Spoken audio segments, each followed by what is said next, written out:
Misha'nın balığın bilimiz koya. İkizbes soqap yarım kılıvatkan bolsa. Demal ayda tavuzun suyuga, mesela bir piyal tavuzun suyuga qarşıkedin 3 quşuq selip, aşil içpesek 3 minutdan 5 minutgacha ünümünü göğüstük buludu. Tasadüf mi şu? Misha'nın balığın bilimiz koya şu köksü, sol köksünün üstüde, ötekide. Şu kardeşler tasadüf aşında bir alamet olup kalsa, ailede demal tavuzun suyuga normal piyala, mesela 150 gram etrafında en az olğanda depreyemdi. Şunu 3 quşuq qarşı kesilip, qarşıkenin kan toluklaş rolu var. Demek ki yürek meniye şu kan yetişmezsek bu sebeplerden mi şu? Şu işte kep çıkıdı. Kan az olsun mu şu işte kep çıkıdı. Tasadüf aşında alamet olsa men de bekindik. Şularını kolunu baksanı mı? Belki yaxşı olup kalıdı. Hele demallık kim olsa. Lekin şu kolunun gaylık bir sancı koludu o. Misha'da bir sancı kolu olduğun bir şey olup kalsa. Başka iş, hatta bilek, sol bilek oğriş, barmakın uçuldurğuç oğriş deydiğen bir alametli boludu. Ama şimdi ahval bolup kalsa, maylık Misha'daki sancık. Misha'nın sancıqı. Qağında bilsem mükemmel şu sancıqның bizge bergen signali. Ayşın içindeki kan tomuru'nun tosulğanlığının bizge bergen signali.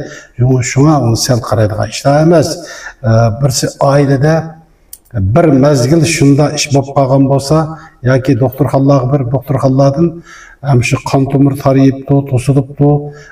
Eğer 70%'den tüven bolsa, bek bununla nima qilishning zuriyati bir narsa saldırışning zuriyati yo'q. 50-60% bo'lib qolsa-chi. Vaqtli qanday bir oyda yemek ichmaga diqqat qilish, lag'ma yeyishni qat'iy ehtiyot qilish kerak qarindoshlar. Lag'ma yemaslik kerak.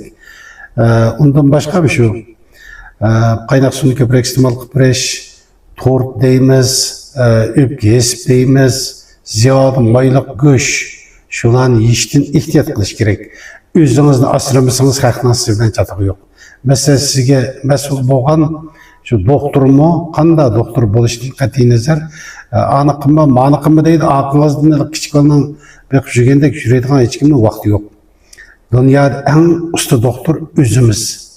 O'zimizga doktor, hamma odam. Shun qarindoshlar, birisi tedim saqlam bo'lsin degan odamning ko'ngil qoni keng bo'lishi kerak. Artıq ishlar ilishmaslik kerak. Şuna meyle, kim var kim yok onu hiç kim bilmeydi. Birimiz ölüp gelsek birimizden cenazesini birimiz götürürüz.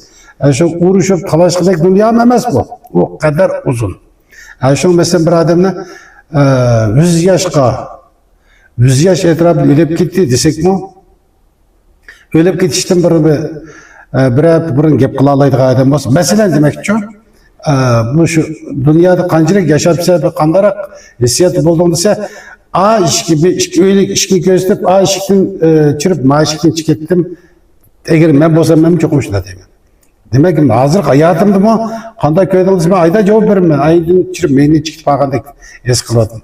O ağırlık tikerlik kinonun lenstek bir meç kaldığımızda. Kep kalkanını bile kalıyordu leken, aşağı bir dünya ki. Şu özünüzü asıran. Tasadüfi aşağıda yürek. Şu kan tomurları tosuluş. Yürek muskul tıkılması, yürek sancıqı, tacısının arteriye qetiş deyimiz. Şunda avvallı bop qalsa, tasadüfi, şunun qarta, ösümlükten ayırıp elinğen ali müpəri evrişim bakırınçım. Ali deyiş ki, haqlıq, haqiqi. Çünkü anın terkibide ihbar var. İhbar olmasa, onu müpəri evrişim değil olmaydı. Şuna, onun kan tomuru avvallaştırılğan esil mahsulatı var. Gayda çigoyen demsiqış deydi. Çigoyen dege yürekli birikip ketken bir xil kesellik. Tasadüfi anın qarta hamda şu öpkege, maxsus öpkege işlep çıkarılgan ballağa versak maskeladigan badamçılık o'z nefes qiyam deydi. Aysiz bir mesele anı birlik etip isma qilsak ünümü texmi yaxşı bo'ladi.